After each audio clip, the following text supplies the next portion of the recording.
The dried violet landed in Eliza Abbott's palm like a secret she hadn't asked to keep. She stood in the doorway of the general store in Redemption Creek, Wyoming Territory, the year 1882 pressing down on her shoulders like a sky full of unspent rain, and she looked at the small, impossibly fragile thing the child had placed there. The girl couldn't have been more than 6 years old, with dark braided hair and eyes the same shade of storm cloud gray as the man standing 20 feet behind her, hat in hand, watching with an expression so carefully guarded it might as well have been a confession.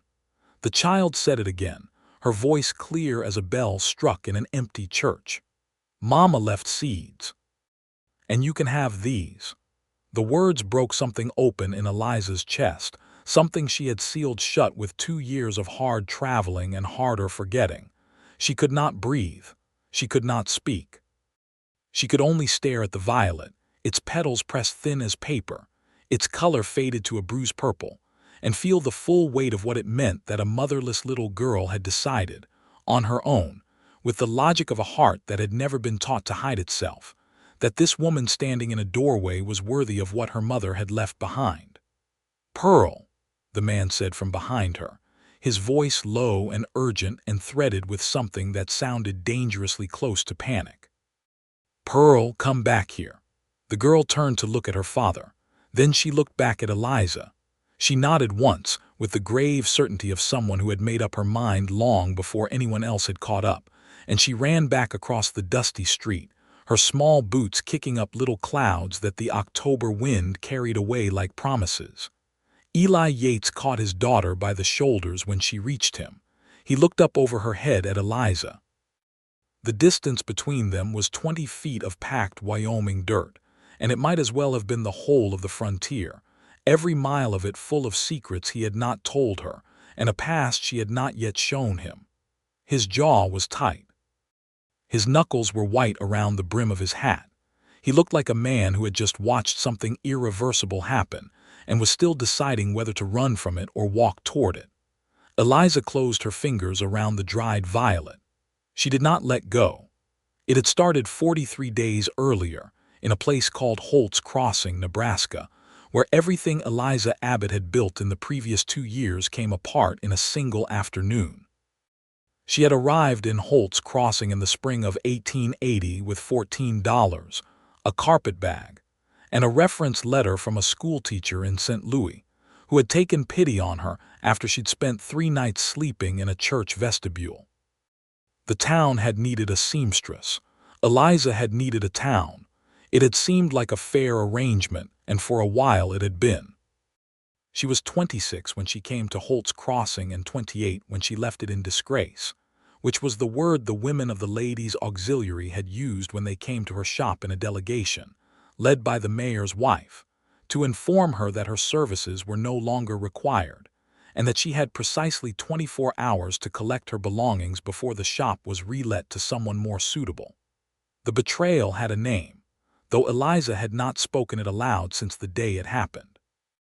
His name was Gerald Marsh, and he had courted her for 5 months with a formality and persistence that she had mistaken for genuine affection.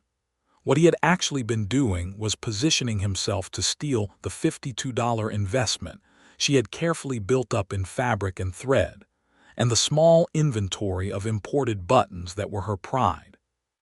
He had borrowed money using her shop as collateral, signed her name on a promissory note she had never seen, and when the note came due and he could not pay it, he had told the banker, and then the banker had told the mayor's wife, that Eliza Abbott had agreed to all of it willingly and had been running an improper arrangement under the cover of a seamstress shop for longer than anyone had realized.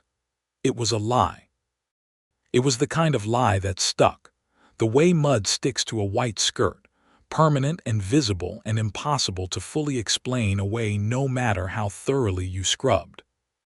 In Holt's Crossing, in the year 1882, a woman's reputation was the only currency she had that no one could tax, and once it was gone, everything else followed.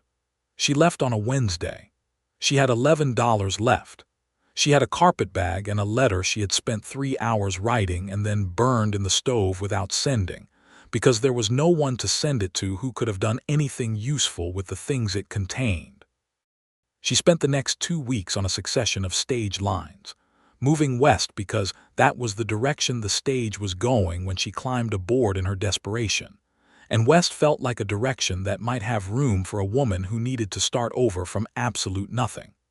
She had heard enough frontier stories to know that the West had a way of burning the old self away and leaving something harder in its place.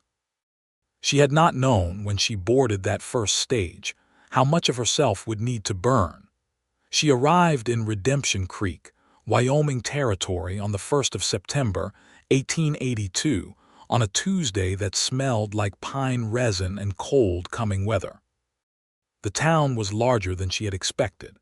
It sat in a shallow valley between 2 ranges, and it had a proper main street with a hotel, a bank, a general store, a livery stable, a church, 2 saloons, a newspaper office, and a doctor's surgery. It also had a 2-room schoolhouse that had been without a teacher for 6 weeks because the previous one had married a rancher from outside town and moved 40 miles north. Eliza had not intended to become a schoolteacher. She had taught herself to read before she was 5, and she had read everything she could get her hands on for as long as she could remember, which was a habit her father had encouraged before he died and her mother had quietly resented after. But she had never thought of herself as the kind of woman who stood in front of children and transferred knowledge. She thought of herself primarily as a woman who sewed things together, which was perhaps why the events in Holt's Crossing had hurt so badly. She had sewn herself together there, stitch by careful stitch, and Gerald Marsh had pulled the thread. But the school board of Redemption Creek was desperate, and Mrs. Hannigan at the boarding house where Eliza took a room had a husband on the school board, and it took less than a week for the question to be raised and the arrangement to be made. Eliza Abbott would teach the children of Redemption Creek for a salary of $22 a month plus the use of the teacher's small house behind the schoolyard, which needed airing out but was otherwise sound. She said yes. She had very few other options. She also, though she would not have admitted it at the time, said yes because the moment she walked into the schoolroom and saw the 37 small desks arranged in imprecise rows, and smelled the chalk and the old pine, and the particular dusty hope of a room that had been waiting to be used, something in her chest unclenched for the first time in months. She started teaching on the 14th of September. On the 23rd of September, Eli Yates came to see her. He arrived at the schoolhouse at the end of the day, when the children had gone and Eliza was at the blackboard, erasing the long division she had spent the afternoon drilling into 11-year-old minds. She heard footsteps on the porch and turned to find a man in the doorway, tall enough that he had to duck slightly, with the kind of face that had been weathered into its final form by years of outdoor work, all planes and angles, and a jaw that suggested a person accustomed to holding his opinions inside until he had decided they were worth the trouble of saying. He held his hat in both hands in front of him, which she would later understand was a habit he had when he was trying to appear less threatening than he felt. "Miss Abbott," he said.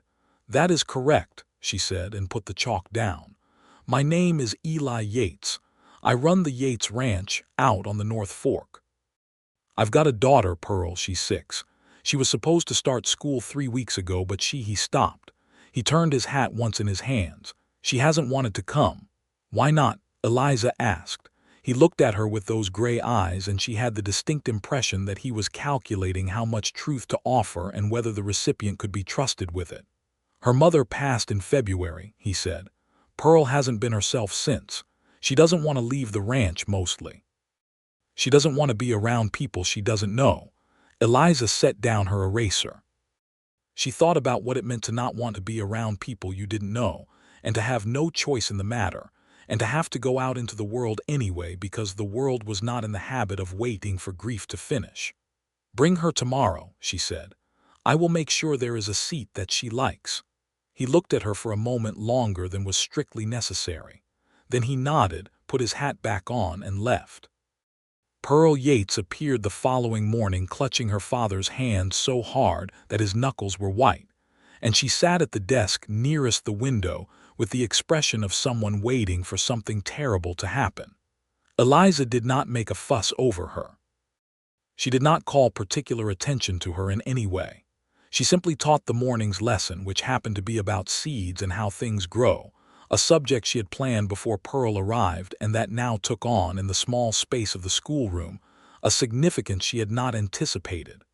At noon, when the children went out to the yard for their dinner break, Pearl stayed at her desk. She did not eat the biscuit and dried beef her father had packed for her. She looked at her hands. Eliza sat at the desk nearest to her, not close enough to crowd, and opened her own dinner pail. "What did your mother like?" Eliza asked because she had a feeling that Pearl needed to be talked to rather than talked at, and the subject of the mother hovered over the child like a weather system waiting to break. Pearl looked up. She seemed surprised. "Violets," she said. "She planted them along the whole front of the house. She said they came back every year even if you didn't tend them, because once violets decided they lived somewhere, they didn't leave." "That sounds like a person who understood gardens," Eliza said. "She understood everything," Pearl said. "There was no bitterness in it. It was simply a fact." Eliza thought about women who understood everything, and how the world had a habit of taking them first. "My mother understood how to stretch flour into a week's worth of bread," Eliza said. "She wasn't gentle about it, but the bread was always good." Pearl looked at her with the particular calculation of a child who is deciding whether an adult is worth trusting. Then she picked up her biscuit and ate it.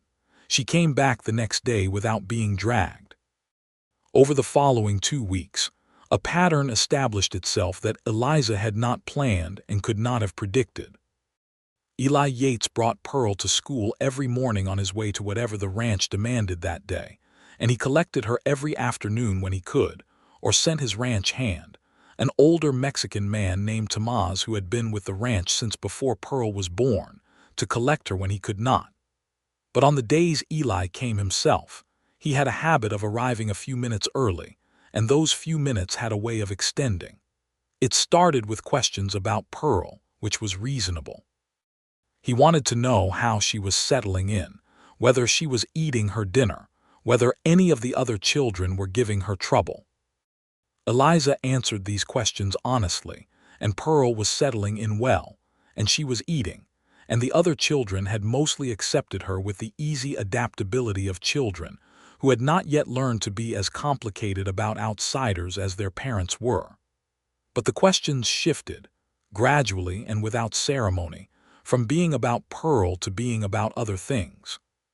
He asked her once about the Gettysburg Address, which they had been studying in the older students' class, and whether she thought Lincoln had meant every word of it, or whether it had been a political document wearing the clothes of a moral one. She told him she thought it was both, and that the two things were not mutually exclusive, and that the genius of Lincoln had been knowing that moral documents needed to be political to survive and political documents needed to be moral to matter. He stood in the doorway of the schoolroom with his hat in his hands and listened to her with an attention that was absolute and slightly unsettling, as if she were saying things he had thought for years and never heard confirmed aloud. "You're not what I expected," he said. "What did you expect?" she asked. "Someone older," he said. "Someone who found her way to teaching because she ran out of other directions. What makes you think I haven't?" She said. He looked at her for a moment, and she felt the question hanging between them, full of the specific danger of a truth neither of them was ready to say. "Because you look at those children like they matter," he said. "Not everyone who ends up somewhere means to stay there, but you look like you're planting something." She thought about violets and what Pearl had said about them. "I might be," she said. He nodded. He said good night. He took his daughter and left. That was the end of September. By the middle of October, Eliza had a problem she had not anticipated, which was that she was starting to look for him. Not consciously, not in a way she would have admitted if asked, but there was a quality to the late afternoon light when he appeared in the doorway that was different from the quality of the light when Tomás appeared, and she was aware of this difference in a way that made her uncomfortable. She was also aware that she knew almost nothing about him, which was a problem of a different kind. The women of Redemption Creek were not unfriendly to her. Mrs. Hannigan had continued to be kind even after Eliza moved from the boarding house to the teacher's cottage, and the other women she encountered at the general store or after Sunday service at the Methodist church were cordial in the measured way of people who had not yet decided how much to invest in someone who might not stay. But there was a particular quality of silence that fell when she mentioned Eli Yates in passing, a brief, exchanged glance between whoever she was talking to and whoever else was present that told her there was something she did not know. She might have asked directly. She was not naturally a circling kind of person. But she was also aware that she was new here, that her position was not yet fully established, that asking direct questions about a man could be read in ways she did not intend. And so she waited, and the silence around his name grew more complicated the longer she sat with it. She found out on a Thursday in late October, not from asking but from overhearing, which was a method she generally despised, but which could not be helped when two women decided to have a conversation in the aisle of the general store that they clearly believed was private. The women were Mrs. Fletcher and Mrs. Caldwell, both of whom had children in Eliza's school, and they were discussing Eli Yates with the comfortable specificity of people who had been discussing him for years and had the topic well worn in. The substance of what she overheard was this. Eli Yates had come to Redemption Creek in 1876, 6 years ago, with a wife named Catherine and enough money to buy land on the North Fork and start a ranch. He had worked hard and the ranch had done well. Catherine had been a woman of considerable character from all accounts, well-liked, capable, with a laugh that could be heard from across the street. Pearl had been born in 1876, and there had been a boy born in 1879 who had not lived past 3 weeks, which was a grief that the town had watched them carry together. Then, in February of this year, Catherine had died. The manner of it was where Mrs. Fletcher's voice dropped and Mrs. Caldwell leaned in and Eliza, 2 aisles away, found herself holding very still with a bolt of brown wool in her hands. Catherine Yates had not died of fever or childbirth or any of the ordinary tragic things that took women on the frontier. She had died in an accident that was, depending on who you talked to, either a genuine accident or something more complicated. She had been found at the bottom of the ridge behind the ranch house on a February morning, her horse standing loose by the fence, the ground too frozen to show what had happened clearly. The doctor had said it was a fall from her horse. The sheriff had agreed. But there had been a man, a drifter who had been working at the ranch for 3 months, who had left Redemption Creek the night before Catherine's body was found, and who had never come back, and whose departure had never been fully explained. The man's name was Roy Decker. Mrs. Caldwell said that Eli had spent 2 months trying to track Decker down and that the sheriff had finally told him to let it go, that there was no evidence of wrongdoing, that the coroner's report was clear, and that a man could not be tried for leaving a job. Mrs. Fletcher said that she thought Eli Yates was a good man carrying a dark past that he had no way to put down, and that she hoped he would find his way through it, but that she also thought it would be a long time before he was in any condition to be the kind of man a woman could build a life around. Eliza put the bolt of wool back on the shelf very carefully. She walked to the front of the store, paid for the thread and buttons she had come for, and walked out into the October afternoon without looking at the 2 women, though she was reasonably certain they had not been aware of her presence. She walked back to the teacher's cottage and sat at her kitchen table for a long time, turning the information over in her mind. What she felt was not what she expected to feel. She expected to feel warned off, the way you might feel when someone points out that the ice on a pond is thin. Instead, she felt something closer to recognition. She knew what it was to carry a dark past. She knew what it was to have something happen to you that other people discussed in lowered voices, and that you could not explain or excuse or make clean again, no matter how many times you told the truth of it. She also felt, sitting there in her cottage with the late afternoon light coming through the window, a new and uncomfortable clarity about the quality of her feeling for Eli Yates. She was in serious trouble. The following morning Pearl arrived at school with something held carefully in both hands, a small pressed flower between two pieces of glass that had been fitted into a tiny frame, no larger than a playing card. The violet inside was the color of a storm on the horizon, preserved perfectly, its petals still holding their shape though all the life had long since gone out of them. "Papa said I could bring it for show and tell," Pearl said. "It's beautiful," Eliza said, and she meant it. "Mama pressed it herself," Pearl said. "She said you press flowers when they're at their best, not when they're dying, because you want to remember them the way they were, not the way they ended." Eliza looked at the small pressed violet and thought that Catherine Yates had been a woman of uncommon wisdom, and that she had left her daughter better equipped for grief than most adults she knew. That afternoon, when Eli came to collect Pearl, he stood in the doorway and looked at the expression on Eliza's face, and she saw him see it. The moment he understood that she knew about Catherine, at least some of it, at least enough to make the shape of what she knew visible in her face before she could compose it away. He was quiet for longer than usual. "Pearl told you about the violet," he said. "It was not quite a question." "She did show and tell with it," Eliza said. "It's a beautiful piece of pressing work. Catherine had a gift for it," he said. "She had a gift for most things." There was a silence between them that was not uncomfortable in the way of silences that need to be filled.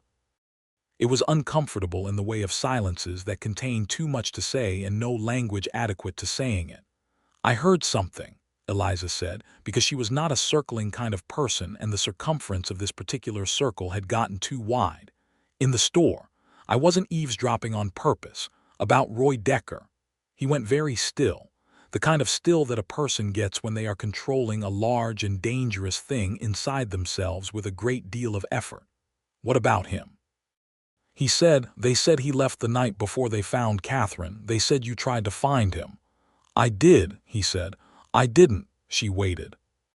She had learned, watching him over the past 3 weeks, that he said things in this shorthand way when he was not yet sure how much to open, and that the best thing to do was wait and let the opening happen at its own pace.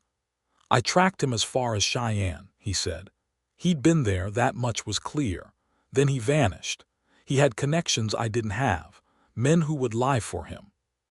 And the sheriff here had already closed the case and made it fairly clear that if I kept pushing, the only reputation that was going to take damage was mine." He paused. "And Pearl needed me home.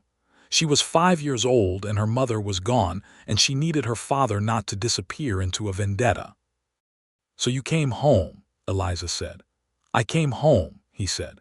It was the bravest thing she had ever heard a man describe in a flat, factual voice.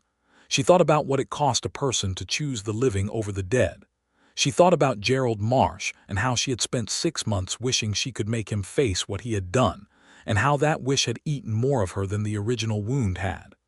"Pearl keeps the violet in the frame you showed me because her mother asked her to," Eli said.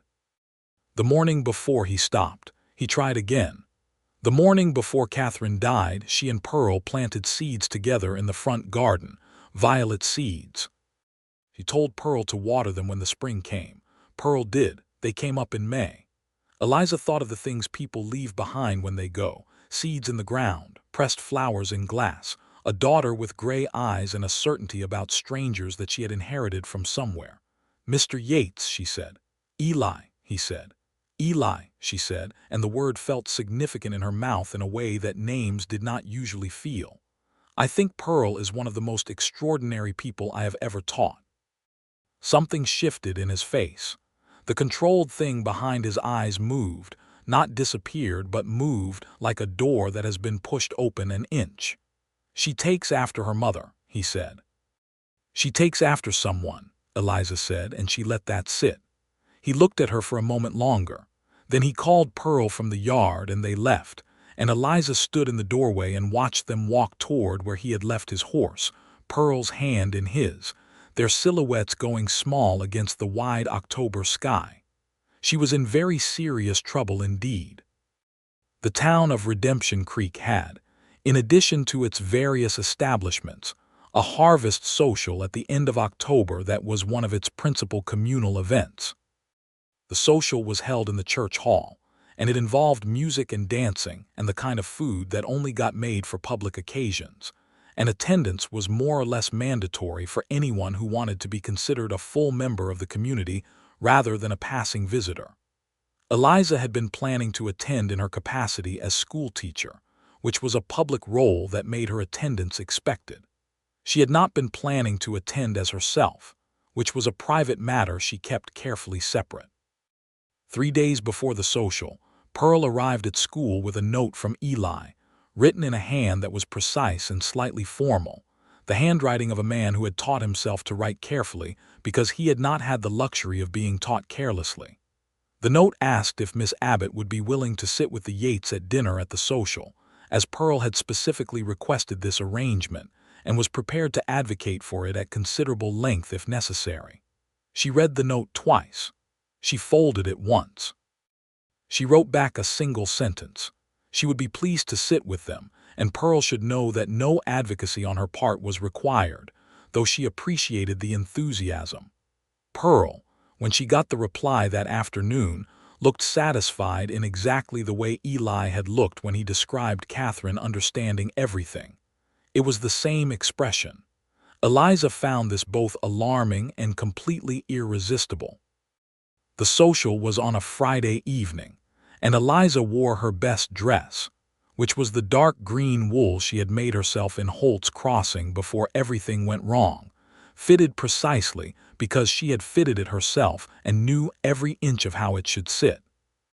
She arrived at the church hall to find it already full and warm with lantern light, and the smell of apple cider, and roasted corn, and the good particular smell of people who had dressed up for each other.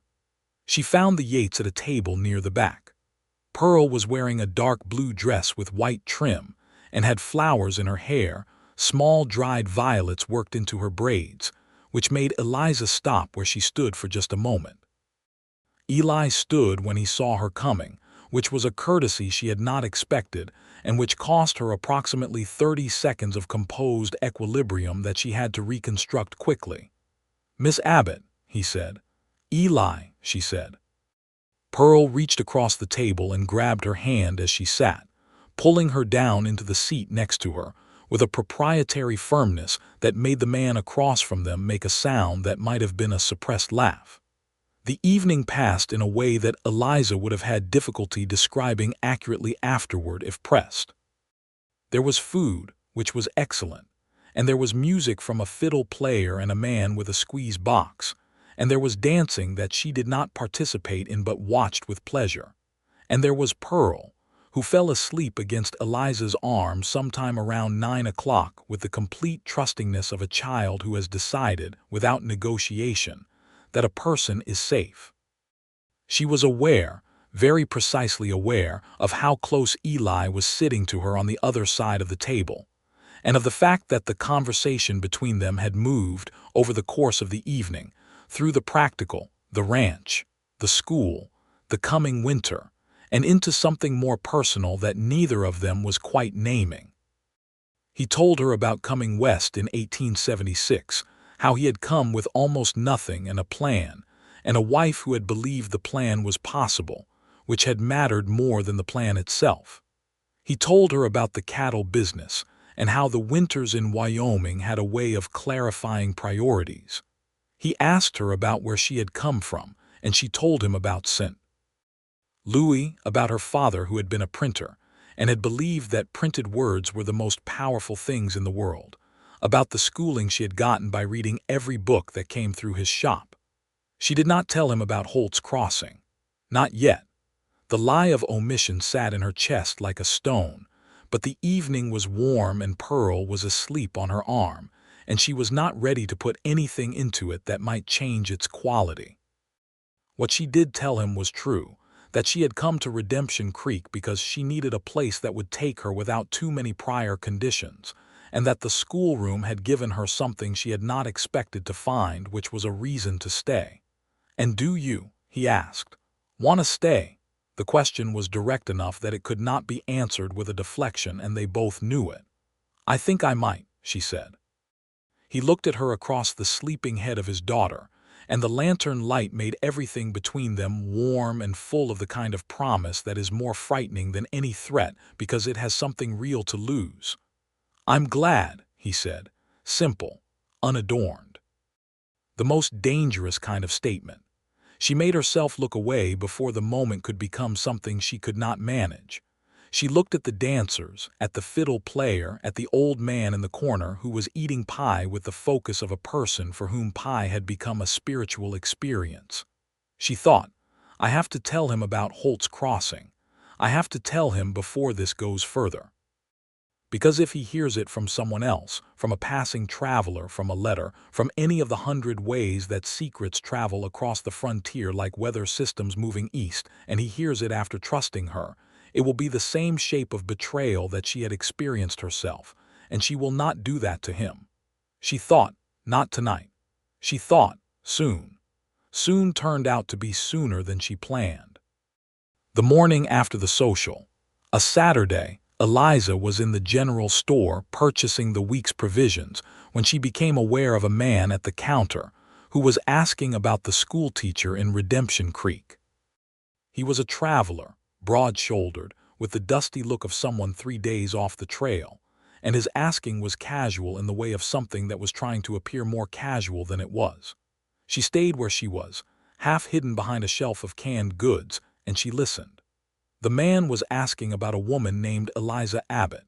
He described her accurately, height and hair, and the fact that she was said to be a seamstress turned schoolteacher, which was an unusual enough combination to be memorable. He said he was an associate of a man in Holt's Crossing, Nebraska, who had some business with her. He said he had a document. He said he would be in town a few days. Eliza left the store without her provisions and walked very quickly back to the teacher's cottage. She sat at her table. She thought very hard. Gerald Marsh had found her. Not Marsh himself, probably, because Marsh was a coward of the particular variety that sends other people to do what he lacks the spine for himself. But someone from Marsh, or acting for Marsh, or carrying something from Marsh, was in Redemption Creek. She thought about what he could do to her here. He could repeat the lie. He could show people the forged note, the false promissory agreement, whatever documents he had manufactured to make his theft look like her transgression. In Holt's Crossing, she had had 2 years of established life to lose. Here, she had 6 weeks. The ground beneath her feet was not yet solid enough to withstand a direct assault on her character, not in a town where she was still being assessed, where her salary and her home and the 37 children in her care all depended on the school board's continued trust. She could run. She had the thought and pushed it away. She had run from Holt's Crossing because she had nothing to fight with there. But running was not something she intended to make a habit of. Running meant the lie one. Running meant Gerald Marsh's version of events became the permanent one, the one that followed her forever, the one that grew legs and preceded her into every new place she tried to make home. She could fight. But fighting required telling her own truth first before someone else told his version of it. She thought about Eli. She thought about the social and the lantern light and Pearl asleep on her arm. She thought about what it would cost to tell him and what it would cost more to wait. She went to the ranch.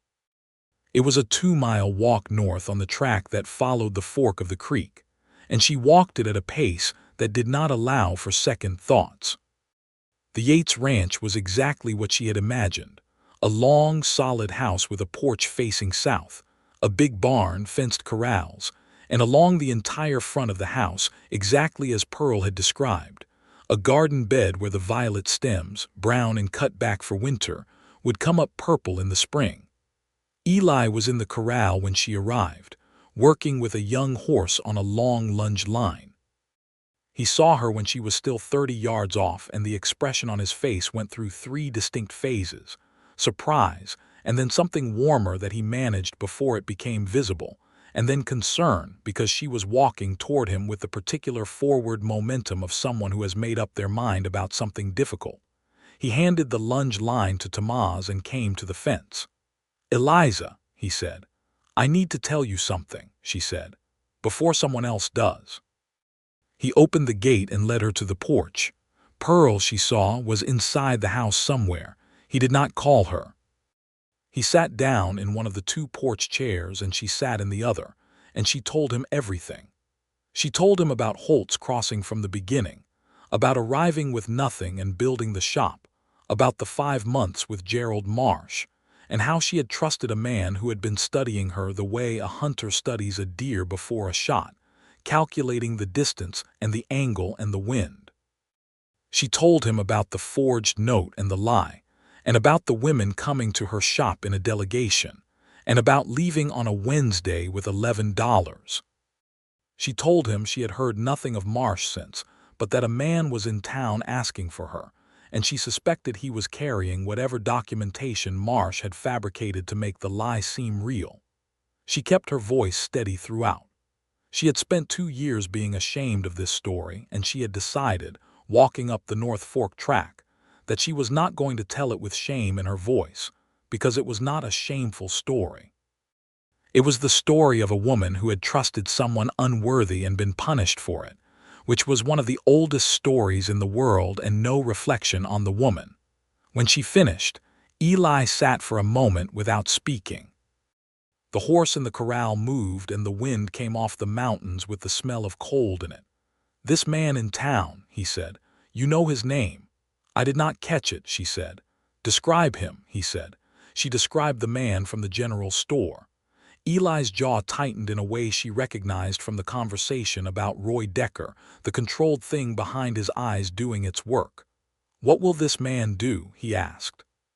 "He will show whatever documents Marsh gave him to whoever he thinks will damage me most," she said. "The school board, the sheriff, anyone who matters. Can you prove the signature is forged? I have no specimen of Marsh's handwriting with me. I have no witness to the original arrangement. I have nothing but my own word, which is exactly what Marsh calculated when he designed this." Eli looked out at the mountains for a long moment. "Your word is not nothing," he said. She looked at him. He was looking at the mountains still, his profile steady and deliberate, and she thought that this was a man who had watched his wife die under circumstances he could not prove were criminal, and had been told his word was not enough, and who had gone home and planted violet seeds in the spring and raised his daughter alone, and who was sitting next to her now and telling her that her word was not nothing, as if he had earned the right to say that sentence and intended to defend it. She felt something shift in her chest that was not the stone she had been carrying since Holt's crossing, but its opposite, warm and terrifying and real. "I need you to understand something," she said. "I'm not asking you to fix this.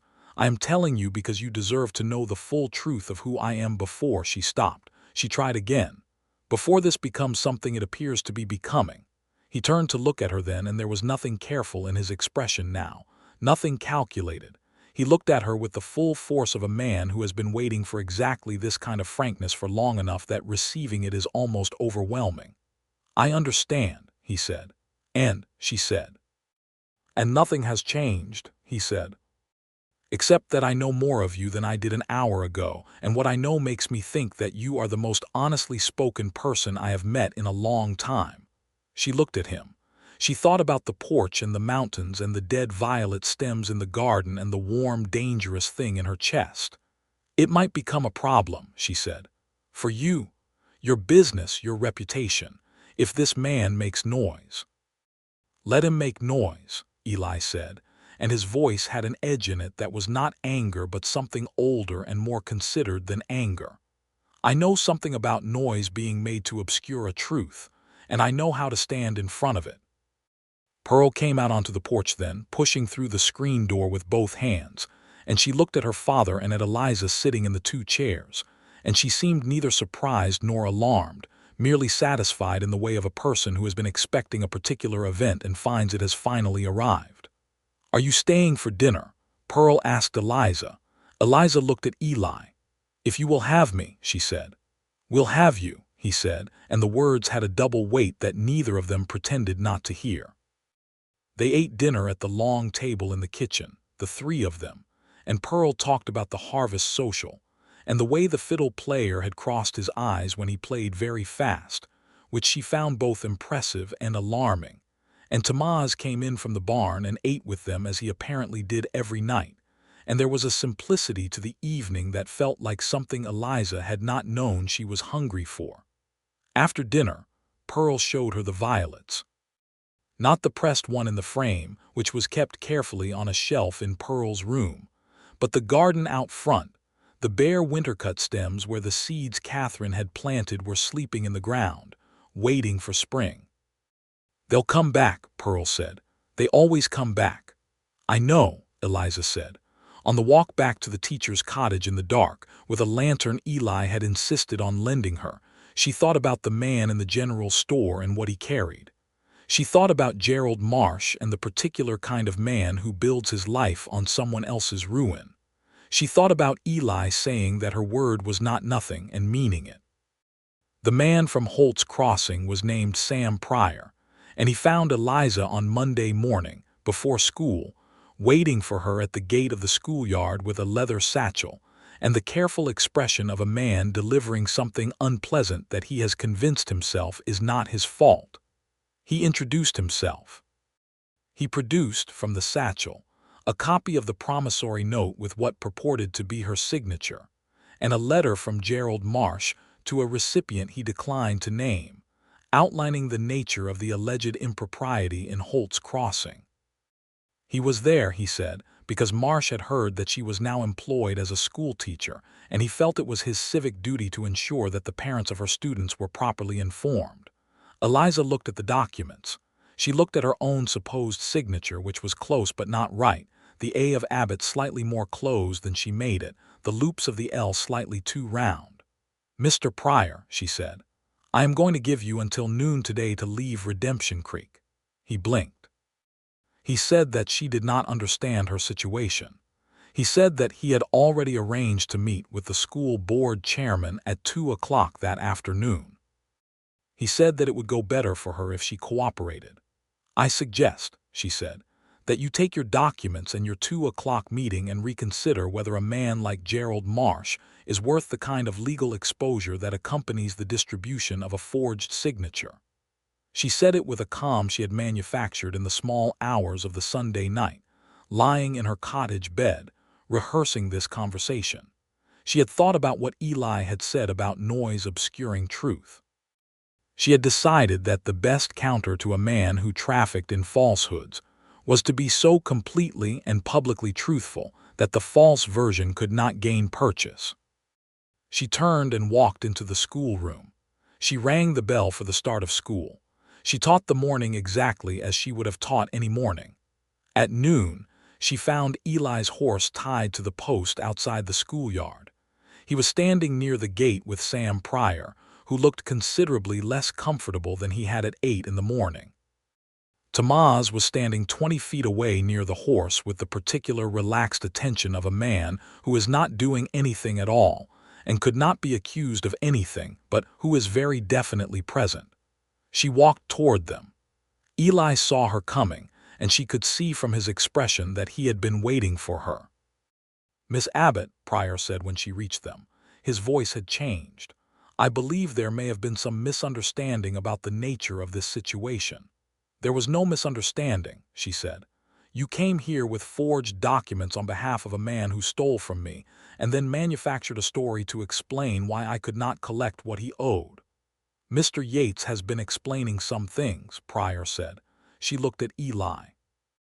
"I told him that I had a personal interest in this matter," Eli said, "and that Redemption Creek has a sheriff who takes fraud seriously, and that the school board chairman is a friend of mine who would like to see the original promissory note, compared with a specimen of Mr. Abbott's actual handwriting by someone with an educated eye.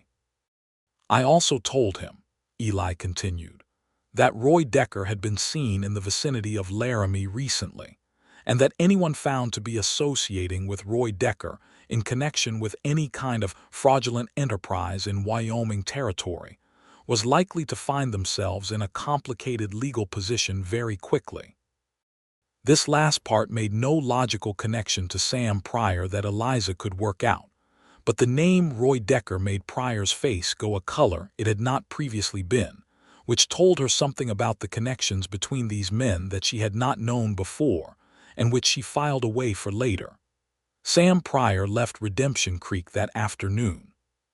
He was on the 2 o'clock stage heading east, which was the opposite direction from his 2 o'clock meeting with the school board chairman, which, she later learned, he had sent a message canceling without explanation.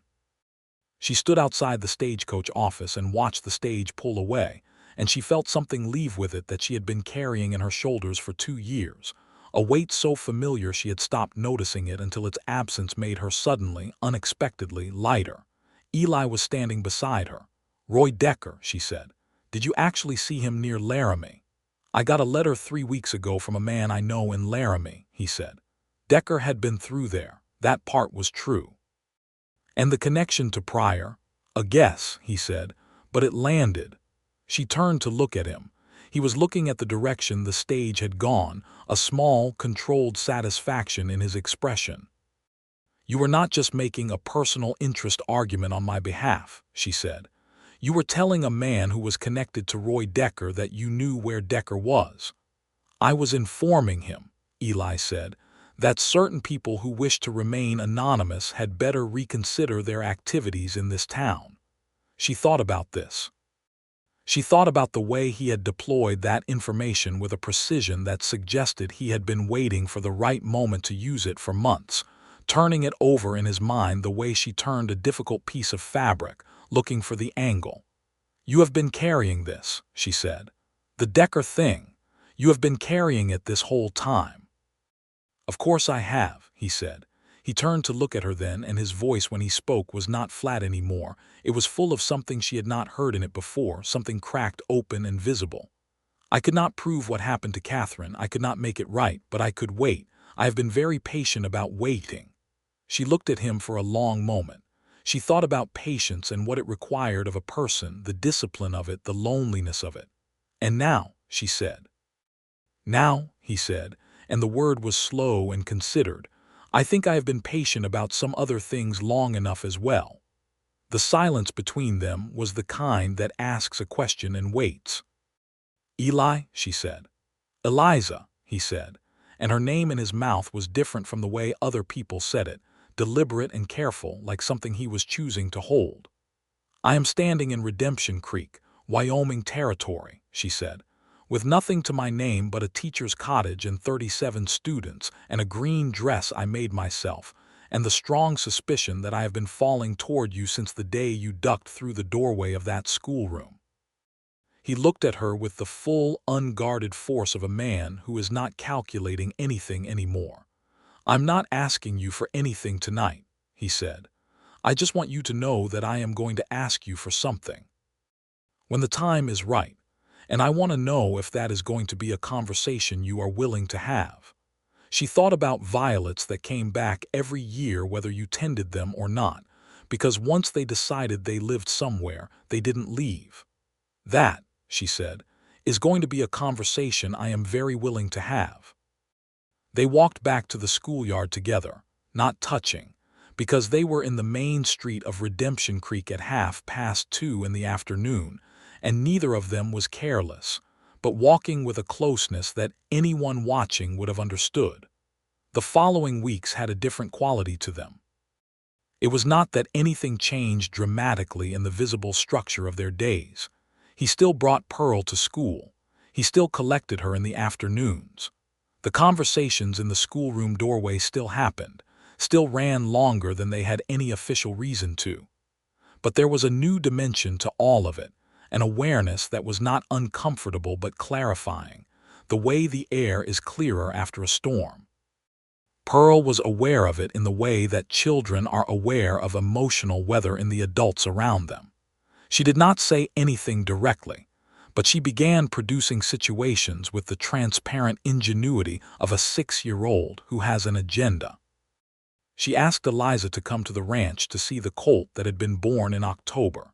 She told her father that Miss Abbott had said something very interesting about the way seeds germinated in winter, which Eliza had not said, and which Pearl had apparently decided was implied. She organized her show-and-tell presentations around topics she knew would produce discussion between the two adults in her life. Eliza found this both amusing and deeply moving. Pearl was building something with the materials available to her, and she was building it with her mother's seeds and her father's patience and her own 6-year-old certainty that the world could be arranged if you pushed it firmly enough in the right direction. In November, a cold front came down off the mountains, and the temperature dropped and Redemption Creek put on its winter face, which was harder and quieter than its autumn one. The school continued. The children came wrapped in coats and mufflers, and the schoolroom smelled of wool warming and the wood stove that Eliza kept stoked from first light. She had learned in these 2 months how to teach 37 children across 6 different age ranges in 2 rooms, which was an organizational challenge that she found absorbing in the way of a complex sewing pattern, everything needing to fit with everything else without pulling. She had also learned that she loved it, not just found it adequate, not just endured it as a necessity of survival, but genuinely, without qualification, loved it. She loved the way a child's face changed when a difficult concept clicked into place. She loved the particular morning light in the schoolroom and the smell of chalk and the way the older students, when given the chance, became teachers themselves to the younger ones. She loved the accountability of it, the fact that every morning 37 people were counting on her to have thought carefully about what she was going to show them that day. She wrote a letter to her mother in St. Louis, the first she had written in over a year. She did not mention Eli. She did not mention Pearl. She described the school and the mountains and the way the creek sounded in the morning before the town woke up, and her mother wrote back 6 weeks later with a brief and typical practicality, asking whether the winters were as bad as the newspapers said, and whether the teachers out west were paid a living wage. And at the very end, in her mother's handwriting that always looked slightly surprised by its own existence, a single line that said she was glad Eliza had found a place that fit her. Eliza read that line 3 times and then put the letter in the small box where she kept things she wanted to keep. On the second Saturday of December, the town held its Christmas preparation market in the church square, where people sold and traded winter goods, and the women's auxiliary ran a pie stall, and the general store set up an outdoor display of the kind of goods that got bought for gifts. Eliza went because she wanted candles, and because Pearl had told her, with significant emphasis, that her father was going to be there with some very good honey from their hives. She found the honey. She found Pearl, who attached herself to Eliza's side with the comfortable possessiveness of someone claiming territory. She found Eli at a table near the church steps, talking to a man she did not know, and when he saw her he finished the conversation faster than was probably polite. "You found us," Pearl said, as if the entire event had been arranged for this purpose. "Your honey is excellent," Eliza told Eli. "Our bees are industrious," he said. "Papa," Pearl said with the specific tone of a 6-year-old who finds adults too slow, "you should ask Miss Abbott to walk around with us." "Pearl," Eli said. "I am merely making a suggestion," Pearl said. Eliza looked at Eli. He looked back at her with an expression that was helpless and also not particularly unhappy about it. "Would you like to walk around with us?" he asked. "I would," she said. They spent 2 hours at the market, the 3 of them, moving from stall to stall in the cold December air, and Pearl negotiated the purchase of a small paper of peppermints with a seriousness that suggested she considered this a significant commercial transaction, and the fiddle player from the Harvest Social was playing by the church steps and a few people were dancing in the square, and Eliza was watching the dancing when Eli's hand found hers. It was quiet about it. His hand just settled next to hers, and she turned her palm slightly, and his fingers curled around hers, and they stood there watching the dancing with their hands joined and Pearl between them, eating a peppermint with concentrated satisfaction. And Eliza thought that she had been in rooms and places and situations that were officially romantic, and had never felt anything like what she felt standing in the snow in a church square in Wyoming Territory, holding the hand of a man who smelled like cold air and wood smoke and pine.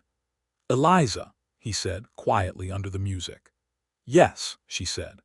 "I told you I was going to ask you something when the time was right," he said. She turned to look at him.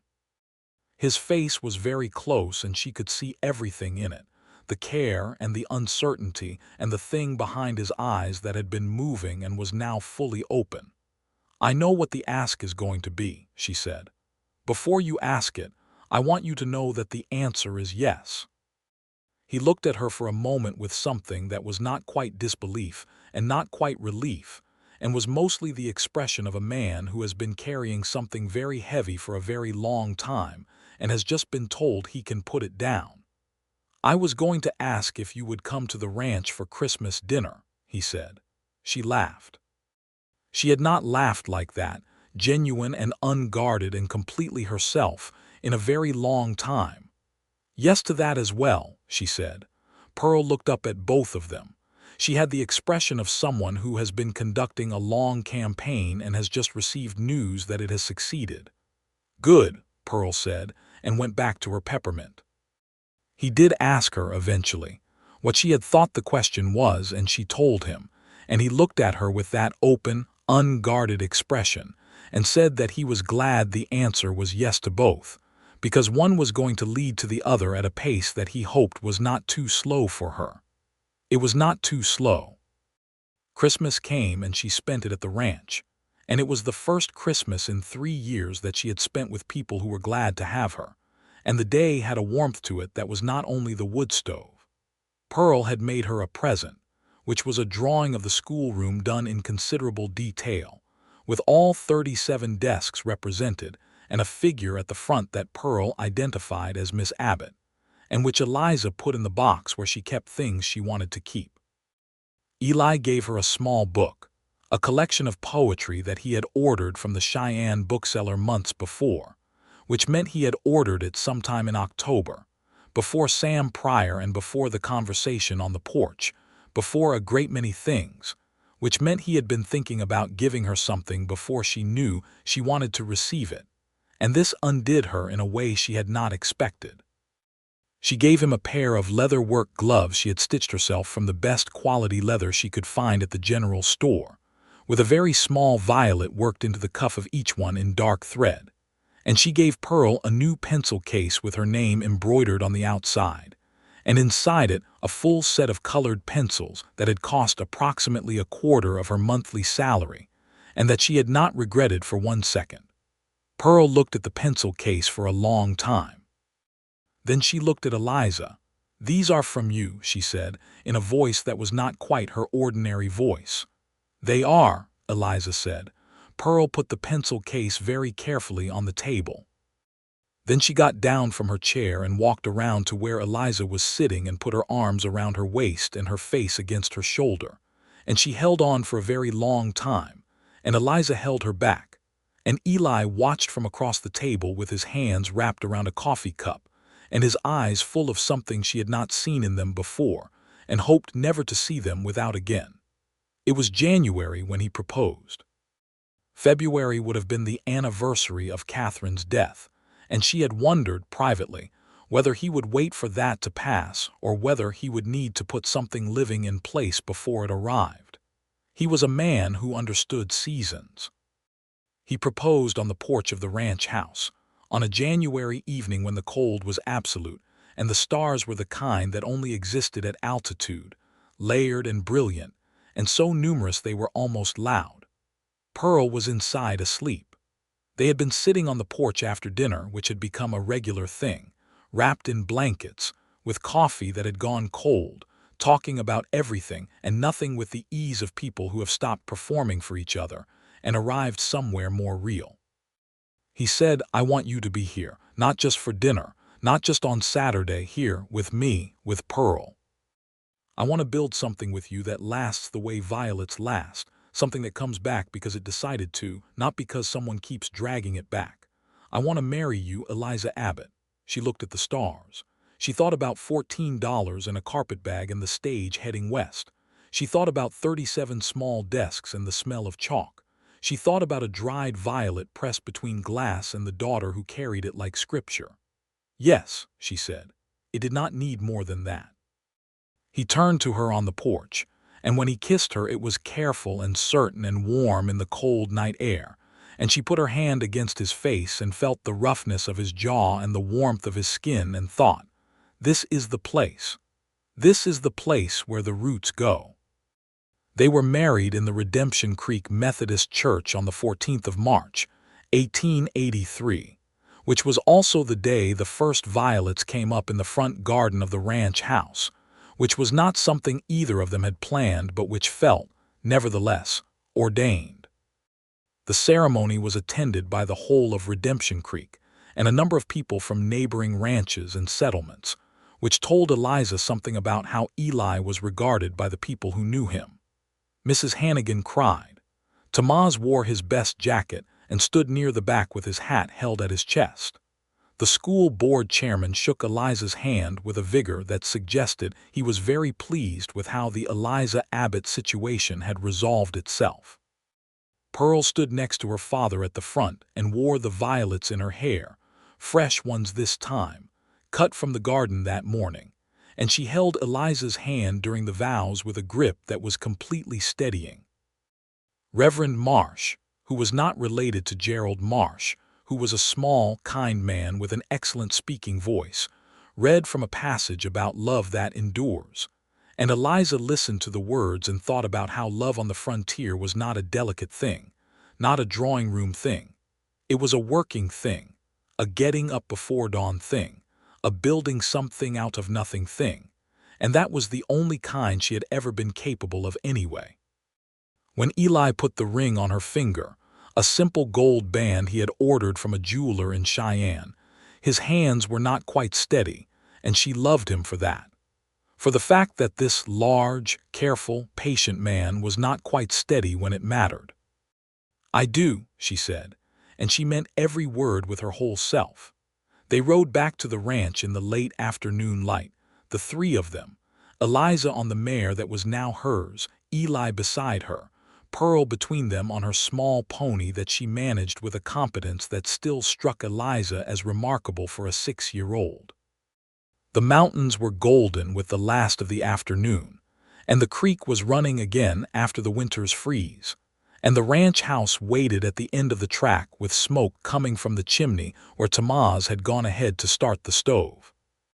Pearl rode her pony up alongside Eliza's mare and looked up at her with the gray eyes and the direct expression that was equal parts Catherine and Eli and entirely Pearl. Miss Abbott, she said. You may call me Eliza now, Eliza said, or Mama, whatever you like whenever you are ready. Pearl thought about this for a moment with the careful thoroughness she applied to all serious decisions. Mama, she said, trying it. Then again with more certainty. Mama. Eliza's throat closed. The mountains went blurry and then cleared again when she blinked. Yes, she said. I am glad you stayed, Pearl said. She reached into her coat pocket and pulled out something she had been carrying carefully, something small and flat and dry, and she held it out and Eliza opened her palm, and Pearl pressed the dried violet into it, the one from the frame, the one Catherine had pressed herself, the most precious thing she had. Mama left seeds, Pearl said, and you can have these. The violet lay in her palm like a beginning. Eliza looked at Eli. He had pulled his horse to a stop and was watching his daughter with an expression that she would carry in her heart for the rest of her life. A man seeing something both heartbreaking and deeply right happening at the same time, grief and gratitude occupying the same impossible space. She closed her fingers around the dried violet. Thank you, she said to Pearl. She said it with everything she had. They rode the rest of the way to the ranch in the golden afternoon light, and the creek ran beside them, and the violets were already in the ground, and they were already coming back. The first year of their marriage was full in the way that frontier life was full, which was to say it was not full of luxury or ease, but of purpose and labor, and the particular satisfaction of a life that required something real of you.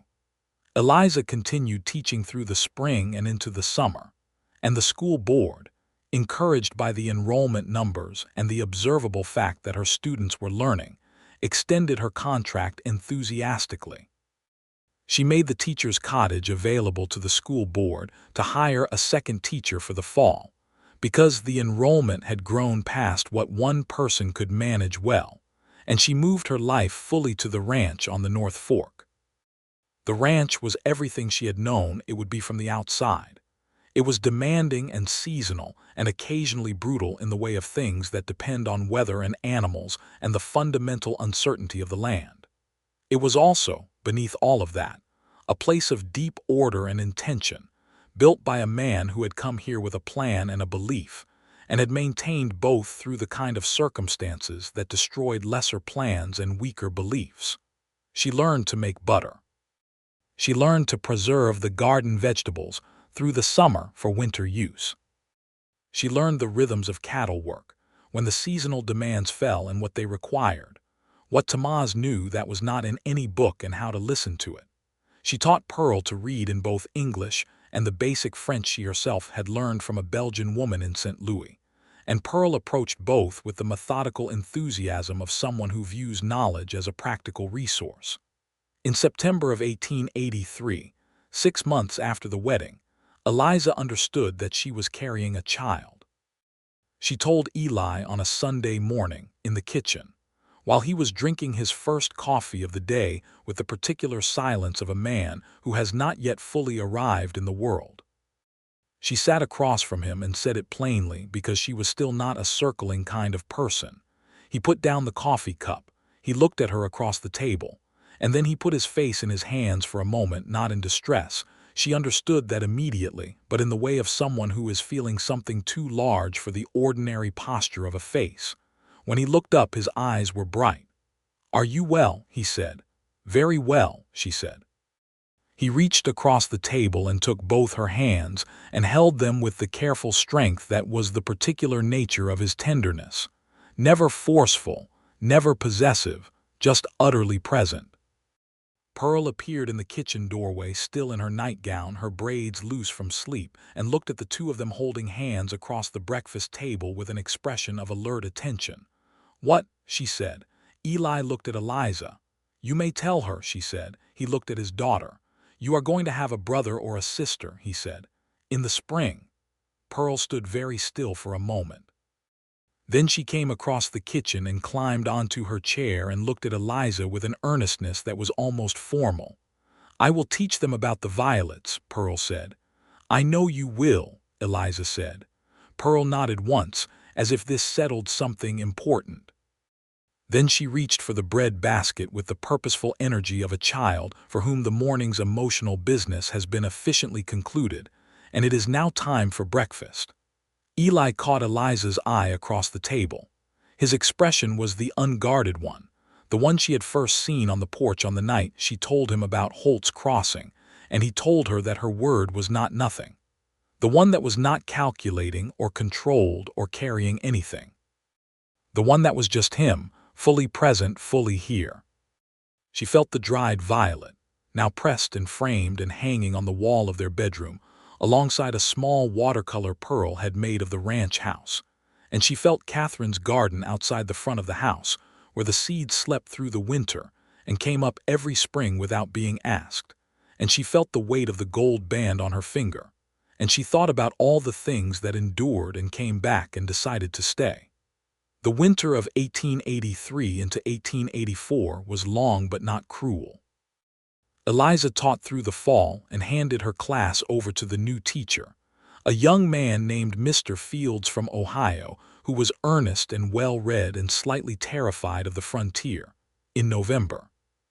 She spent December and January and February at the ranch, which gave her the winter in its full form for the first time, the silence of it, the particular blue-white quality of the light on the mountains, the way the creek ice groaned at night, the way the stars were even more numerous in the deep cold. She and Eli spent those winter evenings by the fire in the long way of people who have been given time and know what to do with it. He read. She sewed. Pearl slept early in the winter, worn out by the cold air and the long mornings at her lessons. The fire crackled. The wind came off the mountains and the house held against it. She told him, one of those evenings, about her father, about the print shop in St. Louis and the smell of fresh ink, and how her father had let her set type before she was old enough to read what she was setting, because he said the weight of letters in your hand was important to understand before you understood the words they made. He told her things she had not known, about coming west with Catherine, the two of them not much older than Eliza had been when she arrived at Redemption Creek. About the first winter, when they had almost lost everything in a storm and had survived it by staying in the barn with the animals, because the barn was better insulated than the unfinished house. About the morning Pearl was born and the way Catherine had laughed through the whole of it, through the fear and the pain, because she said laughing was the only thing that made her feel she was choosing how it went rather than just enduring it. "She sounds extraordinary," Eliza said. "She was," he said. "She would have been very glad of you." "You cannot know that," she said gently. "I know it," he said, "because of Pearl, because Pearl knew it, and Pearl did not learn that kind of knowing from me. She learned it from her mother." She thought about what it meant to be chosen by a child who had been taught by her extraordinary mother to trust her own perception. And she thought about the dried violet in her palm on the main street of Redemption Creek. And she thought that Catherine Yates had been a woman who understood, among everything else, that the people we love most can become seeds for the people who come after us. Their son was born on the 21st of April, 1884, in the ranch house bedroom, with the doctor from Redemption Creek in attendance and Tomaz's wife, a calm and capable woman named Senora Reyes, who had come up from the Mexican quarter of the town specifically to help, managing everything with a competence that made the doctor's presence feel largely ceremonial. He was born in the morning when the light was coming through the east window, and his first sound was the kind of sound that reaches past every defense a person has built and hits something fundamental. Eli was in the room. He had not left her side. He held her hand through all of it, and when the baby was born and the doctor placed him in Eliza's arms, Eli looked at his son with an expression she had never seen on his face before, new and raw and unequivocal. "Hello," he said to the baby, very quietly, as if introductions needed to be conducted with care. Pearl came in when she was called and stood at the foot of the bed and looked at her brother with the grave attentiveness she gave to all important things. "He's very small," she said. "He will not always be," Eli said. "What is his name?" Pearl asked. Eliza looked at Eli. They had discussed this but had not yet settled it. She had a thought that she had not shared. "What do you think of Thomas?" she said to Eli. He looked at her. Thomas was close to Tomaz. She knew he knew that. "I think Thomas Yates is a very good name," he said. Pearl considered this. "I will call him Tom," she said, with the decisiveness of someone establishing the terms of a relationship that will last a lifetime. Tom did not appear to object. That spring, the violets came up in the front garden again, as they always did, thick and purple and committed, spreading a little further along the fence line each year as if they were making a slow and deliberate expansion. Eliza cut some of them and put them in a jar on the kitchen table. Pearl took some of them and pressed them between the pages of the heavy French dictionary. She was making her way through with methodical pride. Eliza stood in the front garden with Tom in her arms, a warm weight against her shoulder, and watched Pearl crouching over the violets with her small scissors and her careful hands, and thought about seeds. She thought about what Catherine had left in the ground and what it had grown into. She thought about what Gerald Marsh had tried to leave in her life, and how instead it had sent her west, to this valley, to this man, to this child who had pressed a dried violet into her hand and given her permission to belong somewhere. She thought about the things that endure, seeds in the ground, letters pressed in glass, a word given freely by a man who understood what words cost, a ring on a finger, a small boy sleeping on her shoulder, a daughter who called her mama with the easy permanence of someone who has made her decision and will not revise it. Eli came around the corner of the house from the barn, wiping his hands on a cloth, and stopped when he saw her standing in the garden, and the look on his face was the same one she had learned to recognize as the fullest version of him. Nothing held back, nothing managed, just the fact of her existence in his world being precisely enough. He came and stood beside her. He put his hand on her back, warm through the cotton of her dress. Tom shifted in his sleep. Looking at the violets, he said. Thinking about them, she said. What are you thinking? She leaned into his side, and he put his arm around her, and Pearl stood up from the garden with a fistful of small purple flowers and turned to look at both of them with the satisfied expression of a person who has been building something for a long time and can finally see what it is. I'm thinking, Eliza said, that some things, once they decide where they live, simply don't leave. He pressed a kiss to her temple, deliberate and certain, the way he did everything. No, he said, they don't. Pearl walked toward them through the violet stems, her boots slightly purple with pollen, her hands full of flowers, her face full of the kind of peace that belongs to a child who has enough of everything important. Mama, she said, holding out the violets. Yes, sweetheart, Eliza said. She reached out and took them, and their color was the exact shade of the first one, the one pressed between glass.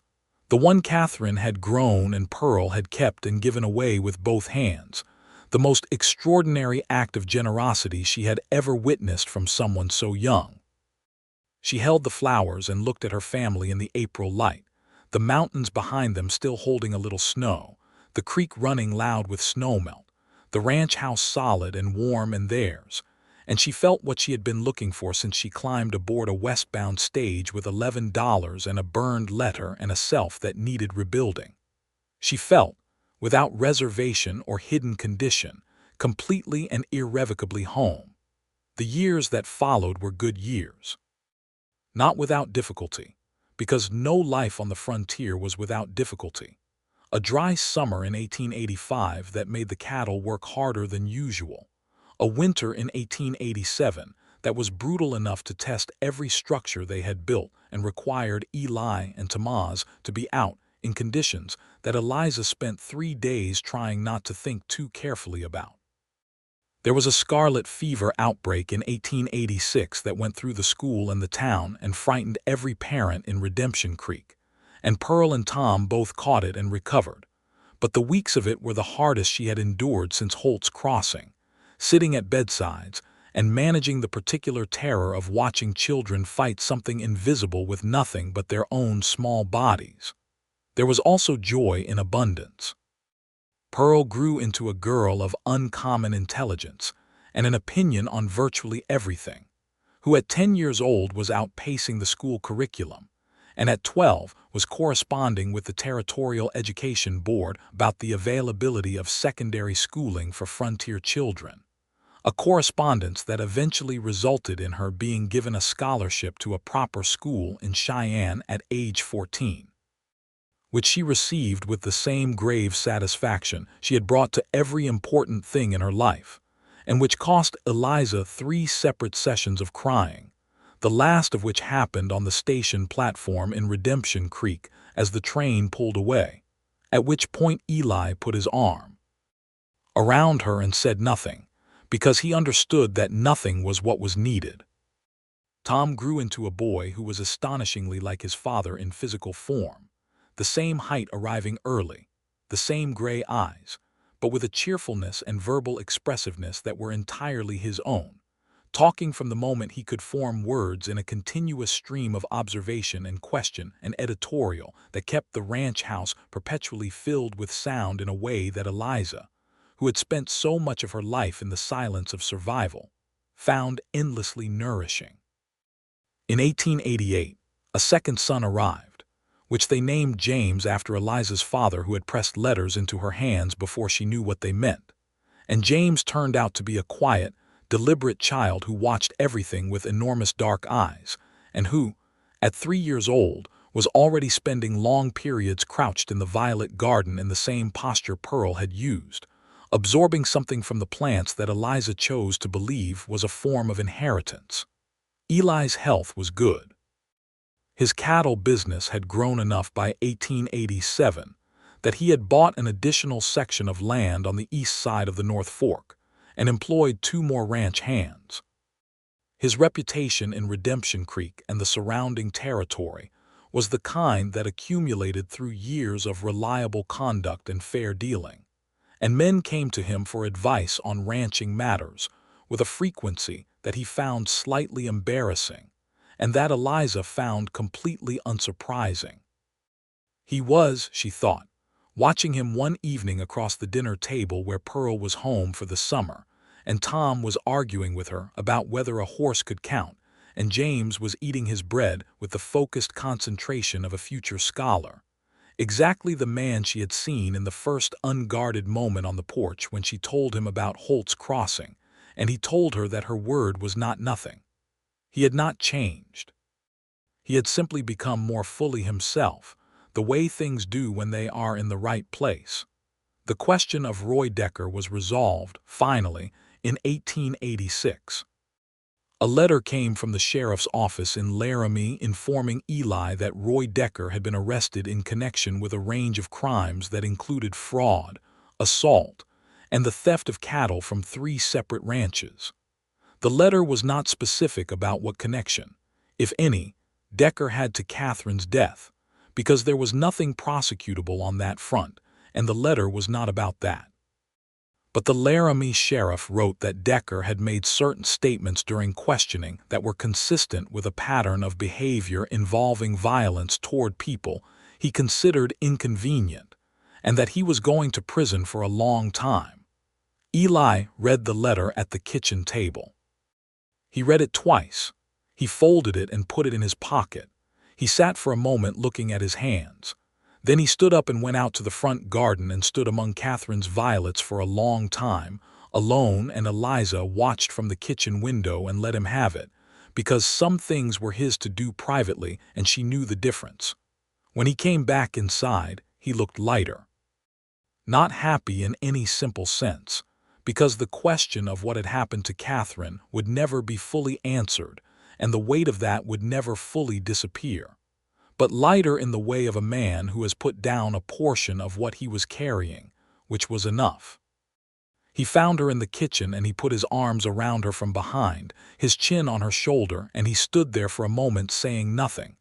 "It is done," she said softly. "It is done," he agreed. Pearl knew the story. She had known in the way that children know things that are carried in the air of a household for most of her life. When she came home that summer and heard about the Laramie letter, she sat with it for a day and then came to Eliza in the garden and asked to hear everything Eliza knew, which was not everything but was enough. Eliza told her. She told her about Roy Decker and the night he left and what had been suspected and what could not be proven and what had finally been confirmed, obliquely, through the letter. She told her with the honesty she had always given Pearl, which was the complete kind, calibrated for age and managed for pain but never falsified. Pearl listened. She sat with her hands in her lap and listened with the same absolute quality of attention she had given Eliza's first school lesson when she was 6 years old and still learning to trust. When it was over, Pearl was quiet for a long time. She did not deserve that, she said. No, Eliza said. She absolutely did not. Papa did everything he could. He did, more than most men would have. Pearl looked at the violets.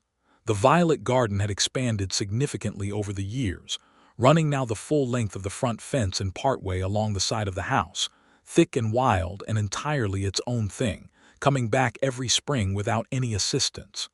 She would have loved you, Pearl said. It was the same sentence Eli had said in the first year on the porch, but coming from Pearl it had a different weight and arrived from a different authority.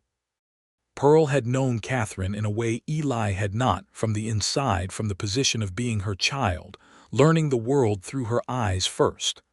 I hope so, Eliza said.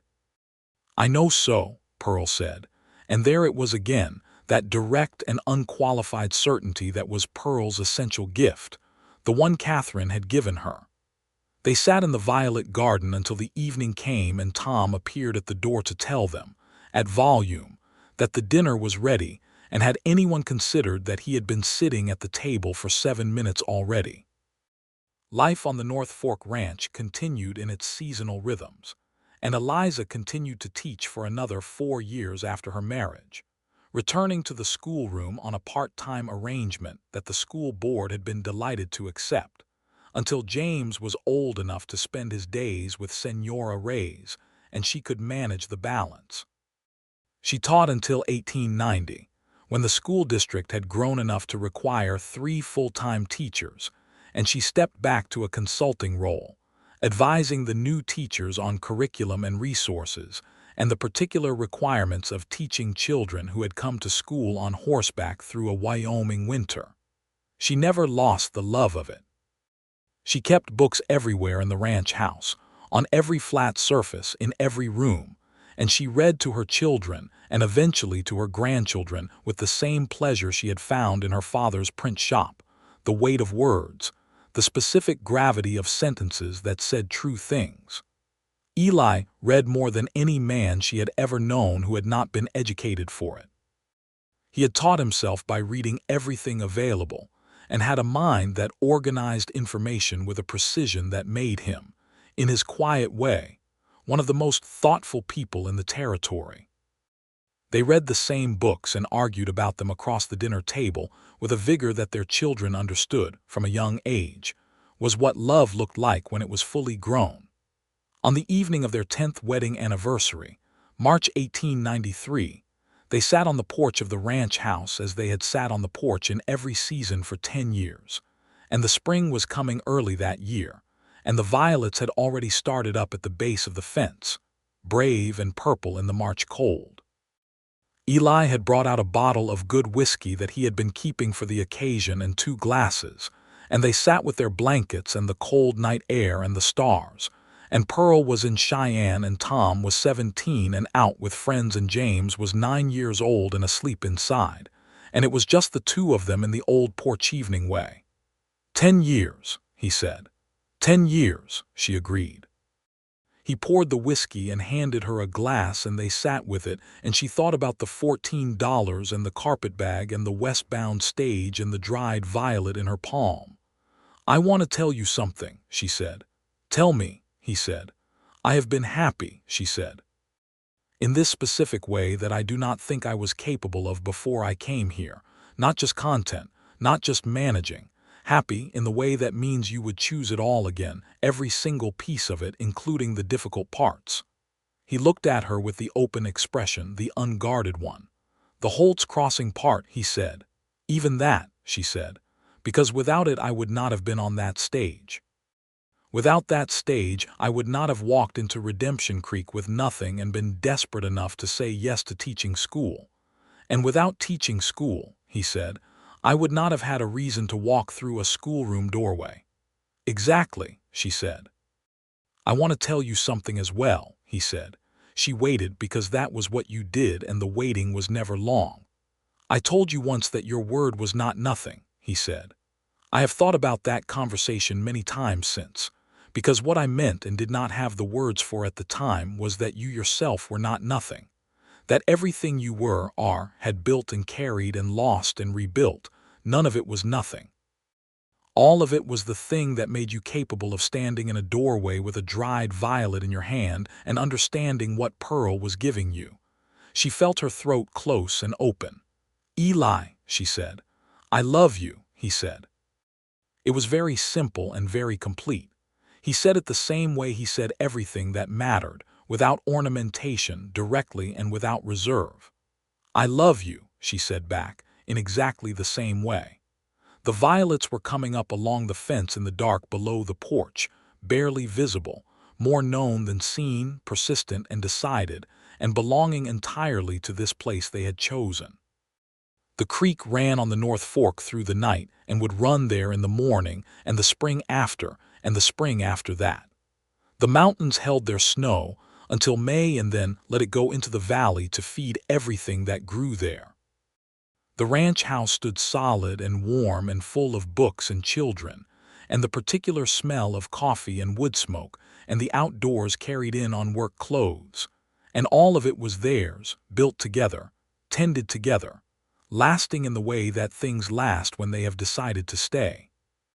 Eliza Abbott Yates closed her hand around her whiskey glass and looked at her husband in the starlight and knew, with the complete and uncomplicated certainty of someone who has arrived exactly where they were always going, that this was it.